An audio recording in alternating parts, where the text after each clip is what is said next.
sounds like his boss, CJ Papa, Fox News. It's either going to be a good deal or there isn't going to be one. Well, that's America's top diplomat, Marco Rubio, on his way from India to Armenia, echoing the words from President Trump, adding, like anything with something like this, it's going to take a couple days to settle on, even down to the disagreements over a word. Overnight, the United States conducted airstrikes against southern Iran near the Strait of Hormuz. CENTCOM says these strikes were defensive in nature and went after mine-laying vessels along with a surface-to-air missile position. These were the first U.S. strikes that have targeted Iran since early May. A spokesperson for Iran's armed forces said any new aggression will be met with a far more severe response. The strikes come amid the backdrop of ongoing diplomatic efforts to reach an agreement between Iran and the United States. We're also tracking developments in the conflict between Israel and Iran's largest proxy, Hezbollah. The Israelis have vowed to ramp up strikes on the group amid ongoing drone and rocket attacks launched from southern Lebanon.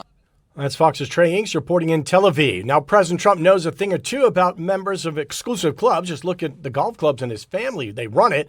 He wants Saudi Arabia, Qatar, Pakistan, Turkey, Egypt, and Jordan to join another select group. Fox's Ashley Webster in Tel Aviv. President Trump adding another layer to the discussions by demanding that Middle Eastern nations join the Abraham Accords, linking the initiative from his first term, which aims to broker normalization with Israel to a potential peace deal with Iran. The president specifically naming Saudi Arabia, Qatar, Pakistan, Turkey, Egypt, and Jordan. Writing on Truth Social, quote, after all the work done by the United States to try and pull this very complex puzzle together, it should be mandatory that all of these countries, at a minimum, simultaneously sign on to the Abraham Accords. The president is even floating the idea of Iran joining those accords once a peace deal is reached. The primary was not enough for Republican voters to decide on one candidate to take on the Democrat James Tallarico in the November general election. Incumbent Texas U.S. Senator John Cornyn, searching for a fifth term, takes on the Attorney General of the state, Ken Paxton.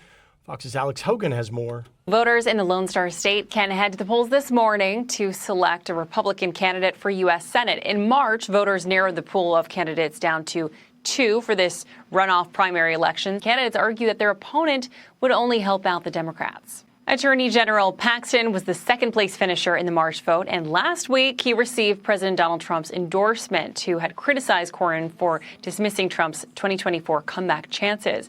Only two incumbent U.S. senators from Texas have lost a primary in the last 100 years. The polls close at 7 p.m. local time. Let's Get Physical, the song made famous by Olivia Newton-John way back in 1981. Well, Donald Trump was 35 years old. Fast forward to 20 days from now, and President Trump will turn 80. And today, a routine trip to Walter Reed. President Trump will get a medical and dental checkup today.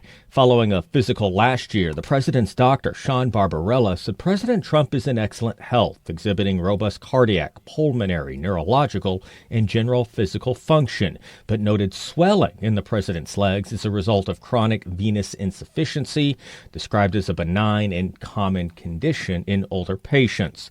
President Trump does take aspirin and medication for cholesterol. At the White House, Jared Halpern, Fox News. In Saudi Arabia,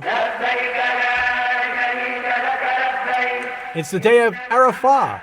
It's part of the Hajj pilgrimage, and it's followed by the holiday of al-Adha, which begins this evening. The main festival is tomorrow. Celebrations run through Friday. Plenty of grain in the pre-market on Wall Street as investors get back to work 9:30 a.m. Eastern. They start trading. I'm CJ Papa. This is Fox News.